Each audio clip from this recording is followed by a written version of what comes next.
ঢাকার অদূরে গাজীপুরের পূর্বাচলে অবস্থিত শালবন স্পোর্টস গ্রাউন্ডের পাশের এই গজারিঘর থেকে আপনাদেরকে স্বাগত জানাচ্ছি। দর্শক, আপনাদেরকে জানিয়ে রাখি, আপনারা জানেন যে আল্লাহ সুবহানাহু ওয়া তাআলার অসংখ্য অগণিত সৃষ্টি রয়েছে। সেই সব সৃষ্টির খুব কম সংখ্যকই আমাদের জনপদে বা আমাদের চারপাশে মানুষ যেখানে বসবাস করে তার চারপাশে রয়েছে, কিন্তু এর বাইরে কত শত সহস্র হাজার লাখো কোটি সৃষ্টি আল্লাহ তাআলার পৃথিবীর বিভিন্ন অংশে এবং পৃথিবীর বাইরের বিভিন্ন অংশে ছড়িয়ে আছে। তা কিন্তু এমন জায়গায় না আসলে আপনারা কখনোই দেখতে পারবেন না। আমি শুধু আমার চারপাশটা দেখাই, আমি কোন দিক দিয়ে এসেছি বা কোন দিকে যাব সেটা হয়তো দেখানোর সুযোগ হবে না। বাকি আমি এই যে জায়গাটিতে দাঁড়িয়ে আছি এর চারপাশটাই আমার যতটুকু চোখ যাচ্ছে বা আমরা গুগল ম্যাপে যা দেখছি পুরো বন মানে ছড়ানো আর ছিটানো। এই জায়গাতে আমরা যেমনইভাবে বড় ধরনের বিশাল বিশাল বৃক্ষ দেখছি, ঠিক একই সাথে লতা পাতা দেখছি, আমরা কাটা গাছ দেখছি, আমরা বিভিন্ন বন্য প্রাণী দেখছি, বিশেষ করে শেয়ালের গর্ত দেখেছি, শেয়াল দেখেছি, বিভিন্ন পশু পাখির আওয়াজ কিন্তু ইতিমধ্যে আমরা শুনতে পাচ্ছি।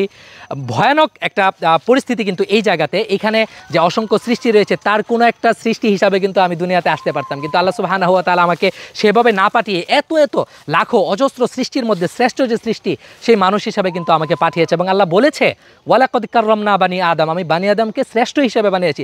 সেই শ্রেষ্ঠ সৃষ্টি হিসাবে আমরা যখন এ ধরনের সৃষ্টির কাছাকাছি আসি, এদেরকে কাছ থেকে দেখি, অনুভব করি, উপলব্ধি করি বা এদের সংস্পর্শে আসি, তখনই কিন্তু আমার শ্রেষ্ঠত্ব আমি অনুভব করতে পারি। আমার থাকার জন্য ঘর রয়েছে, পড়ার জন্য পোশাক রয়েছে, শিক্ষা রয়েছে এবং আমার কর্মকাণ্ড বিবেচনায় আমি জান্নাতে আল্লাহ তাআলার অসংখ্য অগণিত নিয়ামত পাবো। দুনিয়াতেও অসংখ্য অগণিত নিয়ামত ভোগ করছি, কিন্তু এখানকার যে এত প্রাণী রয়েছে এরা রাতে দিনে ঝড় বাদল বৃষ্টি সব সময় কিন্তু এই জায়গাগুলোতেই পড়ে থাকে।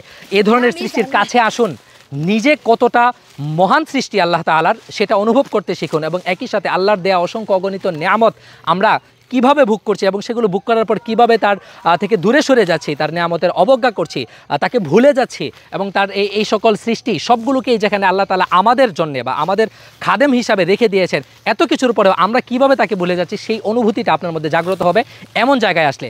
আপনাদেরকে আবারও ঢাকার গাজীপুরের পূর্বাচলের এমন বিশাল একটি শালবন থেকে শালবন দেখে যাওয়ার আমন্ত্রণ জানিয়ে শেষ করছি। আসসালামু আলাইকুম।